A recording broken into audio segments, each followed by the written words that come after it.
During World War II, the Vatican was criticized for supporting Hitler and his Nazi regime. To this day, the Vatican is still under investigation for plundering Nazi gold from the Swiss bank accounts of Jewish Holocaust victims. Over the past 5 decades, more than 1,500 priests and bishops have been identified in the sexual assault of tens of thousands of boys and girls in their trusting congregations and orphanages. Why is this filthy rich institution preaching spiritual values of poverty and chastity while cardinals, bishops, and priests cover up their crimes of sexual abuse? Why has the Church fought and resisted the compensation claims of their sexually, emotionally, and spiritually traumatized victims? Like Vatican City, London's inner city is also a privately owned corporation or city-state, located right smack in the heart of Greater London. It became a sovereign state in 1694 when King William III of Orange privatized and turned the Bank of England over to the bankers. By 1812, Nathan Rothschild crashed the English stock market and scammed control of the Bank of England. Today, the city-state of London is the world's financial power center and the wealthiest square mile on the face of the earth. It houses the Rothschild-controlled Bank of England, Lloyd's of London, the London Stock Exchange, all British banks, the branch offices of 385 foreign banks, and 70 U.S. banks. It has its own courts, its own laws, its own flag, and its own police force. It's not part of Greater London or England or the British Commonwealth and pays no taxes. The city-state of London houses Fleet Street's newspaper and publishing monopolies. It is also the headquarters for worldwide English Freemasonry and headquarters for the worldwide money cartel known as the Crown. Contrary to popular belief, the Crown is not the royal family or the British monarch. The Crown is the private corporate city-state of London. It has a council of 12 members who rule the corporation under a mayor called the Lord Mayor. The Lord Mayor and his 12-member council serve as proxies or representatives who sit in for 13 of the world's wealthiest, most powerful banking families. This ring of 13 ruling families includes the Rothschild family, the Warburg family, the Oppenheimer family, and the Schiff family. These families and their descendants run the Crown Corporation of London. The Crown Corporation holds the title to worldwide Crown land in Crown colonies like Canada, Australia, and New Zealand. The British Parliament and the British Prime Minister serve as a public front for the hidden power of these ruling Crown families.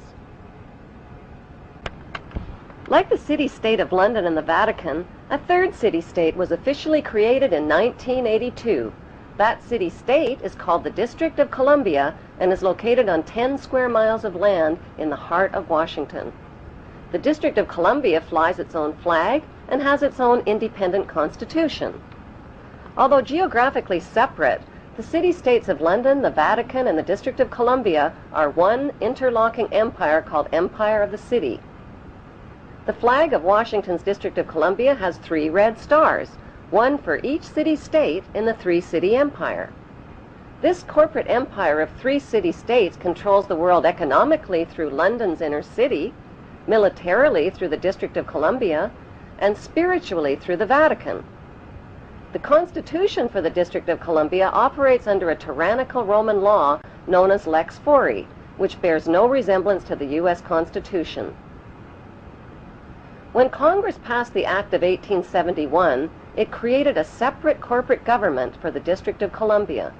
This treasonous act allowed the District of Columbia to operate as a corporation outside the original Constitution of the United States and outside of the best interests of American citizens.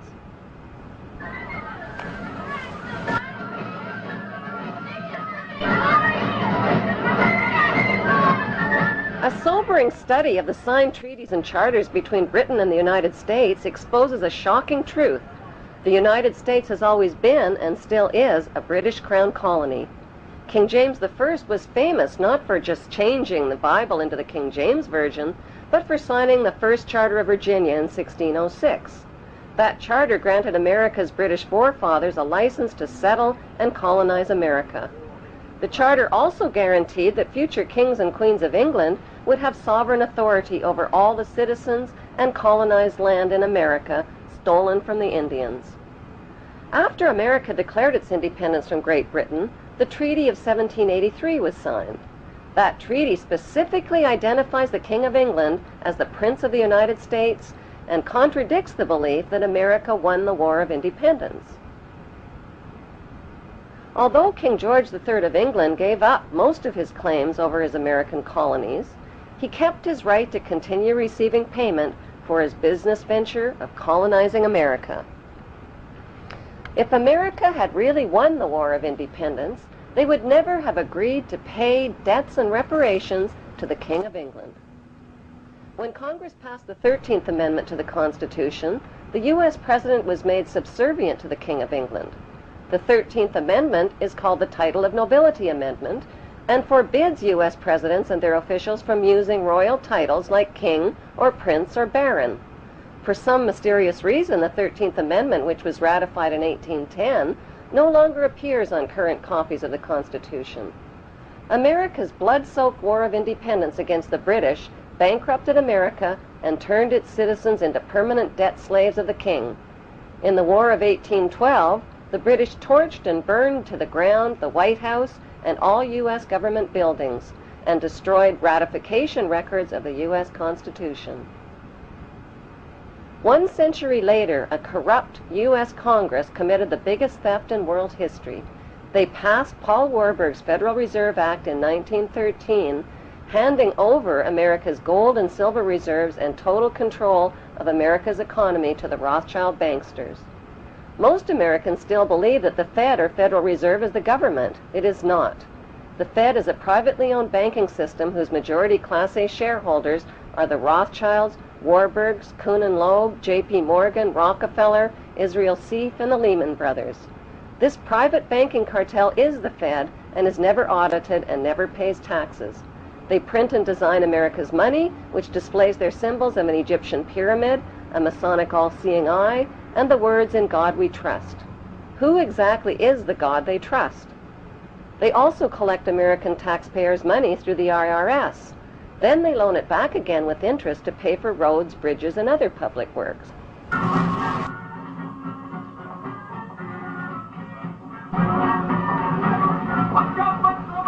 American presidents are handpicked and financed by these special interest power groups.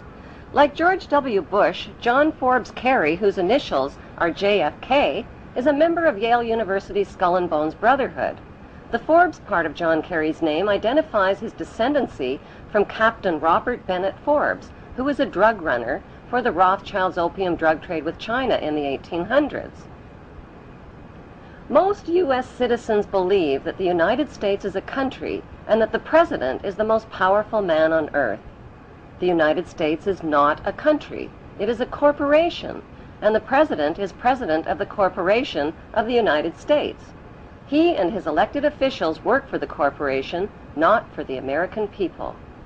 Since the United States is a corporation, who owns the corporation of the United States? Like Canada and Australia, whose leaders are prime ministers of the Queen, and whose land is called Crown Land, the United States is just another Crown colony. Crown colonies are controlled by the empire of 3 city-states. At the center of each city-state is a towering, phallic-shaped stone monument called an obelisk that points skyward.